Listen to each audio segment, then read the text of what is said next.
Hello everybody, this is ManuS and welcome to another Eternal Top Decks video series. It's been a while since the last Eternal Top Decks, but it's time to talk about the FJS Midrange deck that I gave to the rest of my team that was playing in the ETS worlds and that Tobbo used to take down the ETS Worlds Championship. So let's take a look. Alright, this is the deck. I updated it with the new set since there's actually not much to update, so you have the latest version, but the deck basically still stands as it is. I'll go a bit into the history. So basically this deck started with Sunu's Zuberi deck, which was quite a bit different and had a bunch of things that I really disliked, but I liked the core concept and idea of basically sort of a aggressive mid-range deck where you just spam high quality units that have immediate impact, especially the good chargers like Highwayman and pseudo chargers like Rizahn, and the synergy with Dark Return just over and over rebuying the good units. His list had a bunch of things that I really didn't like though, like for example he had Harsh Rule, which I think both doesn't fit the deck very well and is or was pretty poorly positioned at the time, because what were you really fighting? Like FJS cookbook control decks where it's really bad against Haunting Scream aggro. It is actually pretty bad too. They don't have that much of a board and they just kind of haste you down, charge you down. So if you're trying to fight them with Harsh Rule, you're fighting a losing battle. So that was the first thing to go. And the other thing is he had Alchemist, and I think Alchemist is super unplayable. It's a 2-1 in a world full of vicious Highwaymans. So that had to go as well. Whirling Duo is much better. It hits immediately for 3. It can block potentially. It drains for more. It is much more powerful with Zuberi. If you Dark Return a 4-4 Whirling Duo with double damage, that is a monstrous threat, while Alchemist is just kind of like this incremental small thing lying around that can get ignored, jumps or trades with 1-drops, and mostly just gets blown up by Highwayman for free. So I really hated that card and cut it, and Whirling Duo has been as amazing as I was hoping it would be. And then the other thing that I added was for Shakedown. The card has been great. First of all, the splash damage from Nightfall actually really matters. The extra draws from Nightfall can be nice with Zuberi, getting you more draws to hit a double damage unit. Then it also adds spells to Rizahn. It protects our powerful units from the few answers that the opponent has. Lets us impact the game early on when we're setting up our wonky power base with depleted power. So you can go like a depleted power on turn 2 and a Shakedown, hit one of their curve drops, slow down the opponent, or take a removal to set up a stabilizing play and stuff like that. Shakedown has been all around amazing. And yeah, the rest is just mostly what he had with a couple of tweaked numbers. I think he had a Highwayman less in the main. I think he only had 2, and a for Zuberi I cut a Zuberi for more Highwayman, because Zuberi really isn't very good. Like Zuberi on his own is actually kind of bad. The main thing you want Zuberi for is really for Dark Return and Merchant interactions, so 3 is a good number.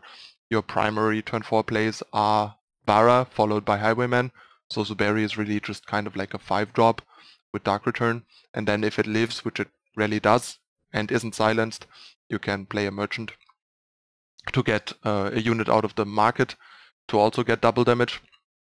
But yeah, 3 Zuberi seems like a fine number. You really don't want to draw that many, and you also don't need them that early. It's just kind of a thing that you want eventually, because your late game kind of revolves around the double damage power to finish off games. Because the deck doesn't have any actual late game, so Zuberi, power boosting your already powerful units is what gives you your late game power. A Highwayman with a Zuberi double damage is one hell of a monster, so is Rizahn. Those two usually with Dark Return Recursion kind of finish off the games. Okay, so let's talk about the updates real quick from the new set. because there's actually only one, and that's the most obvious one, that's Winchest Cargo. I went through all the cards on stream yesterday, and there's legit nothing else the deck really wants or needs.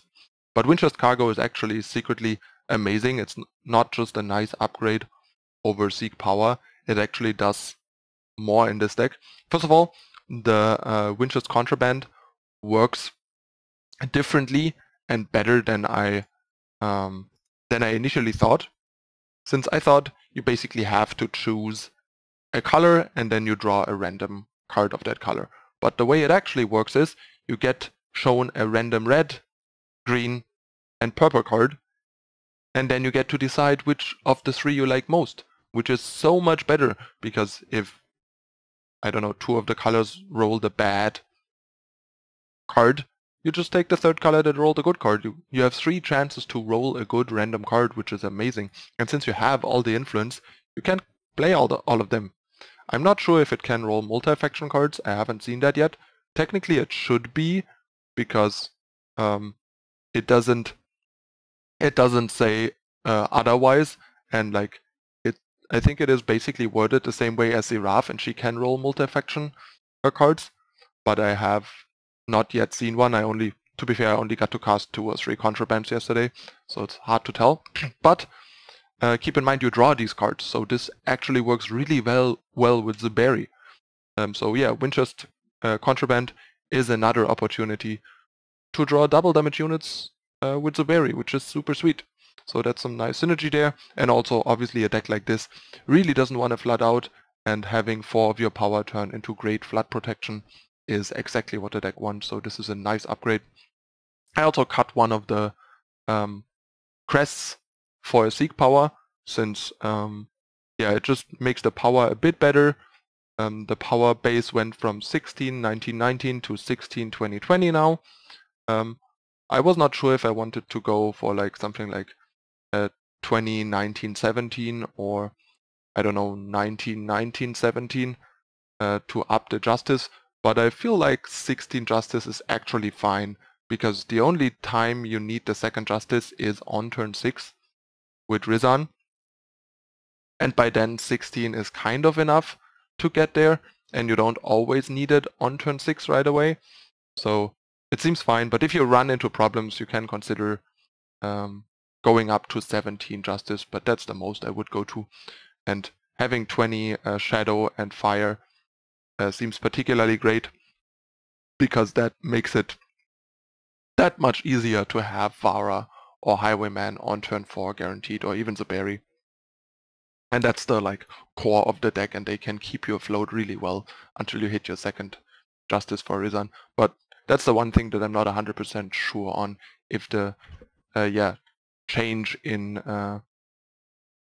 power consistency might make you wanna go up to 17 justice. Before that was too costly to do with only 4 Seek Power, but now, and it would have cost you precious red or purple influence, which you really can't sacrifice, but now that you could run another like triple influence source with a Seek Power in addition to the cargoes, that would be more doable without sacrificing anything, but I chose to just improve the shadow and fire influence further. So yeah, not 100% sure on that. One other note, the token of the color is really not something I want. It's basically kind of a bad Seek Power, since Seek Power works well with my crests. I can just play a depleted power and a Seek Power on turn 2, while I can't play like a token and a crest on turn 2, for example. And they're just not good enough, and you can only play so many actual depleted power sources, and crests are so much better that I don't want to sacrifice any of them over that. And we have the cargoes and Seek Powers to complement them nicely. Alright, so let's talk a bit about how the deck works. So basically we have for Merchant. I also considered Smuggler, but first of all, Smuggler isn't that much better since we have Zuberi in the deck, so this will often have a fair share of the time will have double damage, and then it's even better than the Smuggler because it has Overwhelm and an extra attack. The fact that it doesn't cost Justice can also sometimes matter, but it's not a big deal. But the biggest deal actually is that it's a Merchant and has a market, not a black market, because this deck really doesn't want the black market. Having a Highwayman and a Rizahn in the market is super important, because first of all, Hickstone Merchant on Highwayman or Rizahn is another way to give them double damage with Zuberi. It also means we run 7 Highwayman and 7 Rizahn, which is very important because they're 2 of the most important cards in the deck, because they generate a lot of value, gain a lot of health, and also generate a lot of momentum and pressure the opponent really well and deal with stuff, and they become even better now with sides being able to shot down by like Highwayman or Rizahn, especially with double damage. So yeah, Merchant over Smuggler is pretty important here, and if there was a Smuggler, it had to be the red-green one, not the Argenport one, since the red cards are way too important. Like Boar, Cauldron, and Maiden would be possible in a black market, but these 2 wouldn't, and there's neither 2 slots in the main to fit them, nor do you want to go down to a virtual 4 of each instead of 7. And yeah, Boar is just great, it's just your go-to, and it's still better than the 0 cost attachment removal in the new set in a deck like this, because this deck cares enough about value, and you also, especially with Dark Return, have multiple merchants, so you can often easily go Merchant onto for Boar, then Boar and Merchant away the last Boar copy at the end and stuff like that. Cookbook is not something I want main. I think that's also something that the original version had main. Oh right, yeah, that was another thing the original version had main. But I think it just doesn't fit the deck main. The card is very slow and clunky and generates incremental advantage and is only good in certain games, mostly against grindy decks or with certain draws where you just kind of need the extra gas. So market is a great place to have it. You have virtually 4 copies, which is great, or even more, because you know, if your first merchant gets something else and dies, you just Dark Return it and get a cookbook if you need to. But yeah, I didn't really want Harsh Rule and Cookbook in the main, and without Harsh Rule, Cookbook gets a lot worse. But it's also just not the kind of game this deck wants to be playing. You want to be proactive, you want to pressure the opponent.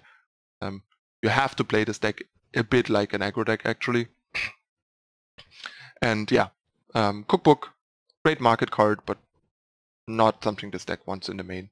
It's the decks that want it in the main is something like the Cookbook control deck, the FJS deck that Cranky built and like won one of the test tournaments with, is where this makes perfect sense. But in this deck, it's a market tool.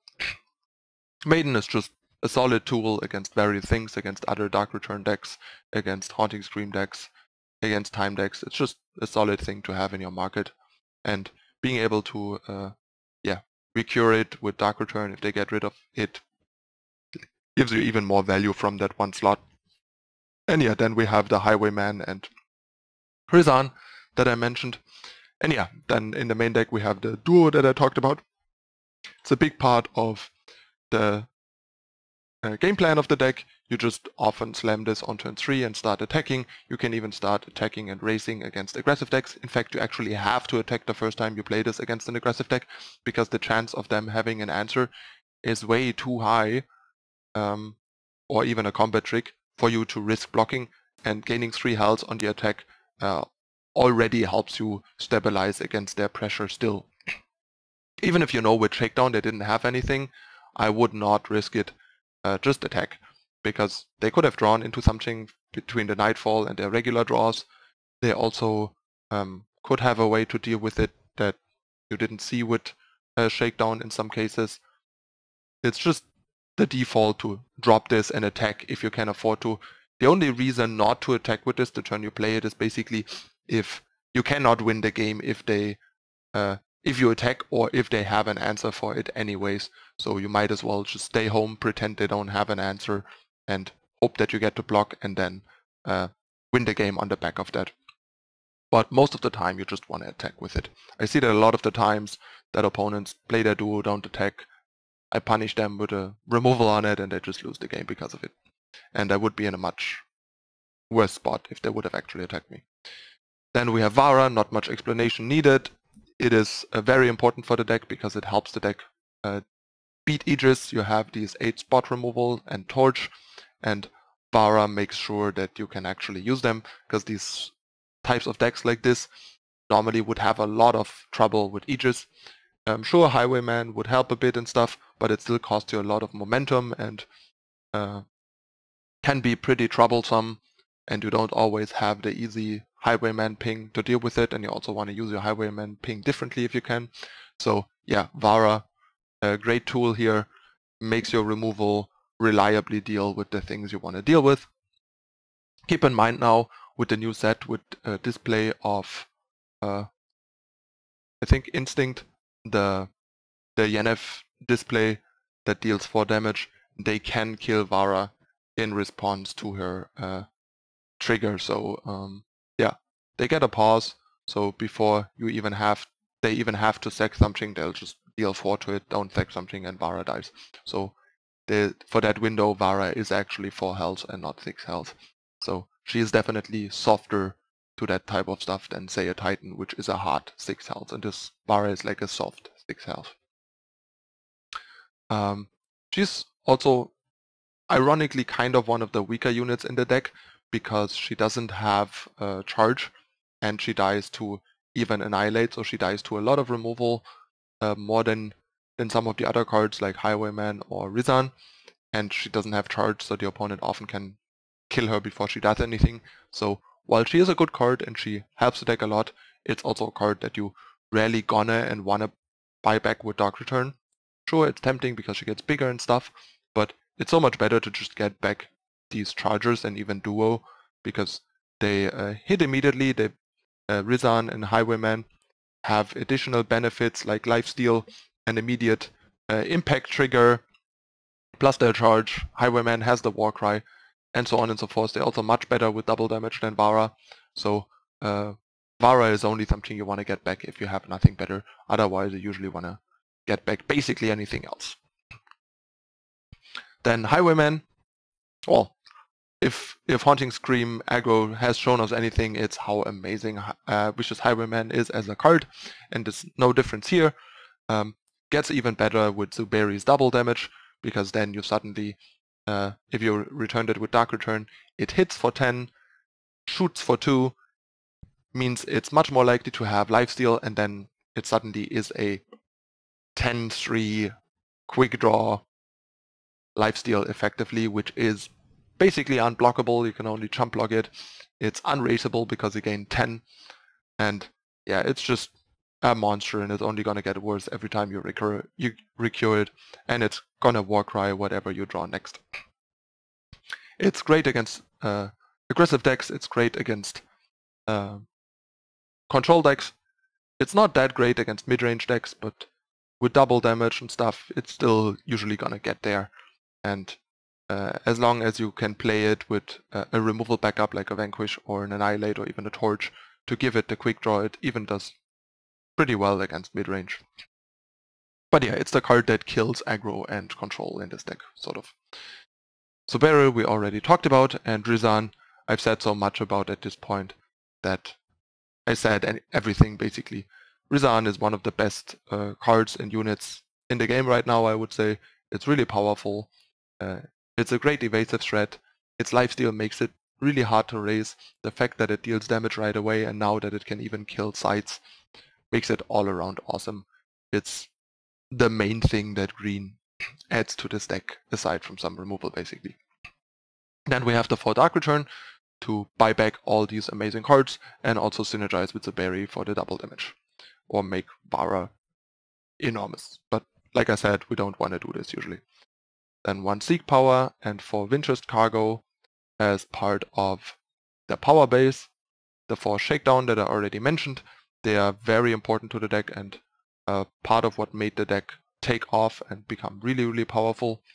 That we actually had that deck around the last or penultimate test tournament, and kept it secret since then, because we all felt it is really powerful. But by the time the first ECQ rolled around, we all kind of lost some faith in it for whatever reason, and Yushkov seemed pretty great as a new toy and everything, so some of us ended up running the Rakano deck I think Tobbo top 16th with or something, but that was definitely a much worse choice. The deck was kind of bad against Skycrack and soft to Scream aggro, and it was also actually pretty bad against the mid-range versions with all the Aegis threats from Feln that had a million removal because they would just kill all your stuff and drop an Aegis threat, and Rakano is pretty bad at dealing with Aegis threats and then just beat you down, which is why a lot of us didn't do that well that ended up playing the deck. Probably should have just played this deck as we planned like weeks ago and dominated the ECQ instead of the ETS worlds, but hindsight is always 20/20. I might do a deck tag on the Yushkov Rakano deck, a Yushkov Rakano Telut deck, if you guys want. It might not contain any new cards either, but it might be interesting for you guys to see. Then for Torch, not much explanation needed. One of the best cards in the game. Best red card. Yeah, still great. The Winchest Cargo, then our removal suit to Annihilate, to Vanquish, for Slay. This is kind of a necessary split for various things. There are some things that you can annihilate that you can't vanquish, mainly Teacher, and we'll have to re-evaluate the removal suit a bit with the new set and see how the metagame shakes out, if you want more Annihilate over more Vanquish or just stick to the 2-2 split, but for now that's a good split, and then Slay just kills it all. It's a bit clunky, but it just does the trick. It just gets rid of what you need to get rid of. And for Quarry, I think that's the other card that Sonu didn't have. I think that's where he had the cookbooks, but I'm not 100% sure. But I think that was it. I could be wrong though.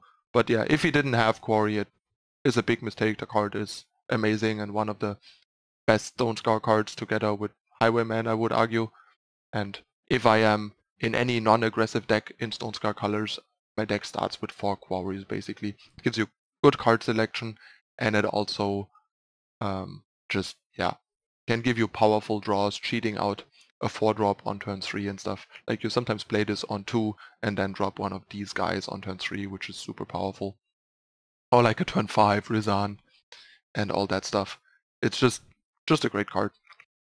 And yeah, time to talk about the power base. So I actually changed the power base quite a bunch from the list that people ran at the ETS worlds, because I realized a couple of things. So first of all, Rakano banner is the banner you want, not Argenport banner, because Rizahn is the top end play, so you want your banner to be in the influence colors of this. So basically you have your rest established and all you want is your influence for Rizahn, and you want to be able to top deck your power and influence for Rizahn, and you want it to be ready, so you want banners, not seats. And the deck has enough units, since it often plays a unit on 3 or 4, that after that banners are much better top deck than crests or seats. So you want to mix them up. I'm currently having 5 seats and 3 banners. Could also be possible to run 4 and 4, like turn this into another banner, for example, or turn one of these into a banner. And then we have 8 crests. The crests focus heavily on Shadow, because Vara on turn 4 is our main play, Highwayman is situational, and Zuberi is something you want to avoid playing nakedly, especially if you have a Dark Return in hand. You want to play it on the same turn as a Dark Return on a good unit. So you usually want to set up double Shadow on turn 4, so it makes sense that the depleted power you want to play in the early game all contributes towards that. And then obviously we have Seed of Chaos, because we have Highwayman on 4 and we don't really need more than 1 Justice. So Seed of Chaos is both lets us increases our chance of turn 2 Quarry and our chance of turn 4 Highwayman, since by that point we might still have like a sigil to play this ready and might not have a unit, so it's a bit more reliable as a ready source than a banner would be for our turn 4 plays. And yeah, then we have 3 banner and 1 seed here to get the required color counts, and then we have a bunch of sigils and 2 granite waystone or merchant fodder, or just as jump blockers or incremental attackers against control. Especially with Zuberi, they end up dealing 2 damage, which is pretty nice. If I would find a way to go up to 5 fire sources, it would probably be a 3rd Waystone before another Sigil.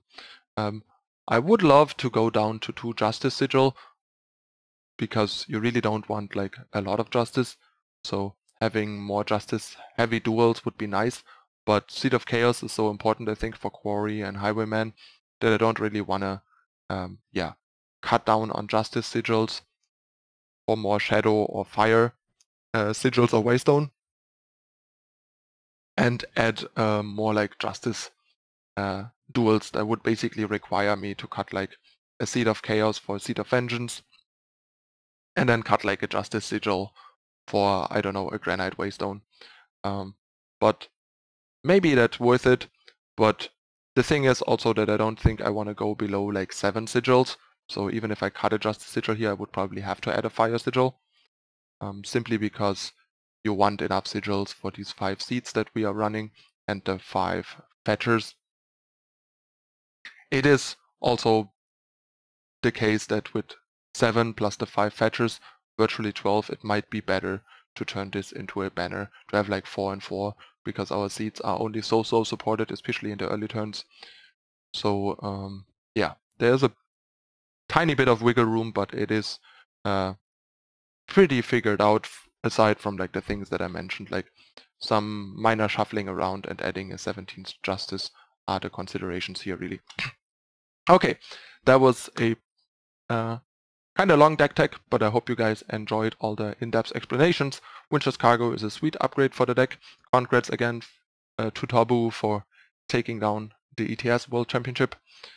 Pretty sweet, and glad to see people on my team succeeding with the deck that I put work into. And yeah, another trophy in the team. The second ETS Worlds that the team won. Last year was Kamado, this year it was Tobbo, so pretty exciting and pretty proud of the team and our success. Anyway, as usual, gonna hop into some games, show it in action. I'm still gold 2 or something because I haven't played a whole lot this month yet, because there was not much reason to, and yeah, I also had other things to do between Artifact, traveling for magic, and so on. But yeah, as usual, if you want to support this content before we hop into games, please consider whitelisting eternaltitans.com and YouTube on your adblock. That would really help a lot. And of course, subscribe to the channel, hit the like button, turn on the notification icon to not miss out on future content, and make sure to check out my social media and Twitch over here. Anyway, on to the games. See you in a moment. Stay tuned.